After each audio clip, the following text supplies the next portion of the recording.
ఒక్క పొలం, ఒక్క గుప్పెడు పప్పు అయినా కూడా వెనక్కి తగ్గలేదు. 2 సమూయేలు గ్రంథం చూసుకున్నట్లయితే 23 అధ్యాయంలో 11-12 ఒక సన్నివేశం కనపడతా ఉంది.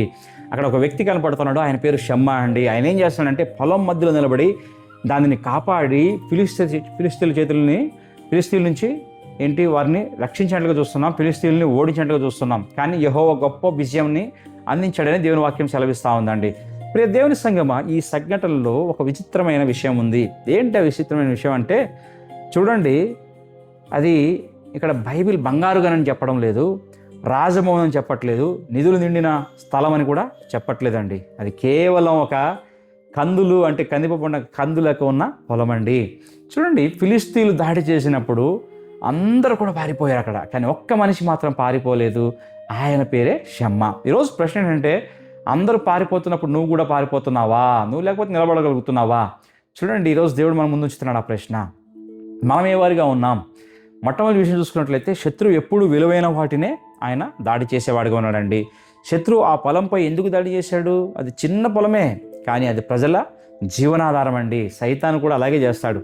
ఈరోజు మన ప్రార్థనను, మన పరిశుద్ధతను, మన కుటుంబాన్ని, మన పరిచర్యను వాటినే లక్ష్యంగా చేసుకుంటాడండి. ఎందుకంటే మన జీవితంలో దేవుడు ఉంచిన విలువ ఆ సైతానుకు, అతనికి బాగా తెలుసు. రెండో విషయం గమనించినట్లయితే, అందరూ పారిపోయినప్పుడు షమ్మా నిలబడ్డాడండి. షమ్మా జనసమూహాన్ని అనుసరించలేదు, ఇక్కడ అతడు దేవుని పిలుపును అనుసరించాడు. ప్రపంచం చెప్తుంది, పారిపో, రాజీపడు, వదిలేసే, కాంప్రమైజ్ అవ్వు, ఎందుకు నీకు వచ్చి ఈ తిప్పలు, ఎందుకు ఈ కష్టాలని అడుగుతారు.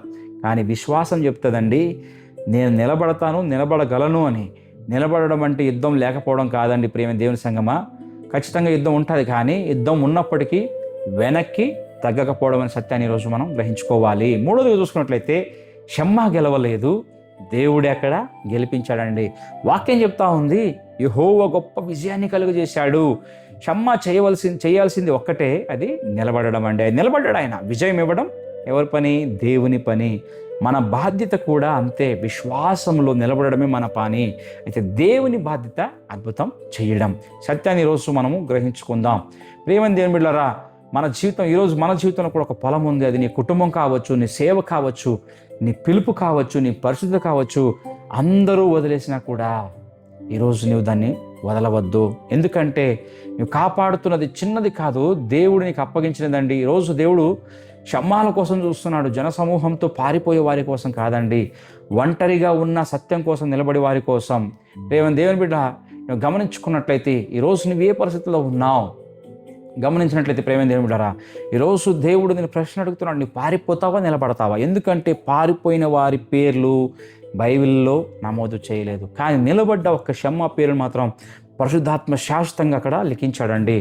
ఈరోజు నీవు గమనించినట్లయితే కాపాడుతున్నది కేవలం ఒక కుటుంబం కాదు, ఒక ఉద్యోగం కాదు, ఒక పరిచర్య మాత్రమే కాదు, దేవుడు నీ చేతుల్లో ఉంచిన పవిత్రమైన బాధ్యతని నువ్వు గ్రహించుకోవాలి. సైతాన్ని నిన్ను ఓడించడానికి రాలేదు, దేవుడు నీకు అప్పగించిన దానిని దోచుకోవడానికి వచ్చాడని సత్యాన్ని గ్రహించుకోవాలి. అందుకే నీ స్థలాన్ని విడవద్దు, నీ ప్రార్థనను విడవద్దు, నీ అభిషేకాన్ని విడవద్దు, నీ పిలుపును విడవద్దు. ఎందుకంటే నీవు నిలబడిన చోటే దేవుడు తన మహిమను ప్రత్యక్షపరుస్తాడండి. విజయం ఆయుధాల్లో లేదు, విజయం సంఖ్యలో లేదు, విజయం నిలబడే విశ్వాసంలో ఉందని సత్యాన్ని గ్రహించుకోవాలి. ఈరోజు నీవు ఒంటరిగా నిలబడవచ్చు, కానీ గుర్తుంచుకో, ఒక్కడివి కాదు, నీ వెనక సర్వశక్తివంతుడైన దేవుడు నిలబడిన సత్యాన్ని నువ్వు గ్రహించుకోవాలి. నువ్వు నిలబడితే దేవుడు యుద్ధం చేస్తాడు. నువ్వు విశ్వాసాన్ని కాపాడితే దేవుడు నీ భవిష్యత్తును కాపాడుతాడు. నువ్వు దేవుని ఫలాన్ని కాపాడితే దేవుడు నీ తరతరాలను నీ జనరేషన్ అంటూ జనరేషన్ని ఆయన కాపాడేవాడిగా ఉన్నాడు. నిజంగా ఈ రోజు నుండి జీవితంలో పారిపోయే కాలం ముగిసిపోయిందని మనం గ్రహించుకుందాం, మనం చెప్దాం. నిలబడే కాలం ప్రారంభమైందని మనం ఘోషిద్దాం. నీవు నిలబడిన అదే స్థలంలో దేవుడు నీకు మహా విజయాన్ని ఇచ్చే దేవుడిగా ఉన్నాడు. సత్యాన్ని గ్రహించుకో. నీ యుద్ధం నీ సాక్ష్యంగా మారుతుంది, నీ కన్నీళ్లు నీ కిరీటంగా మారుతాయి, నీ విశ్వాసం తరతరాలకు వారసత్వంగా మారుతుంది. ఎందుకంటే నిలబడిన షమ్మాకు దేవుడు మహావిజయాన్ని ఇచ్చాడు. నిలబడే నీకు అదే దేవుడు మహావిజయాన్ని అనుగ్రహిస్తాడు. కనుక మనం నిలబడదాం, జయాన్ని పొందుకుందాం, దేవునికి మహిమ తెద్దాం. దేవుడు మనల్ని ఆశ్రయించును గాక. ఆమేన్.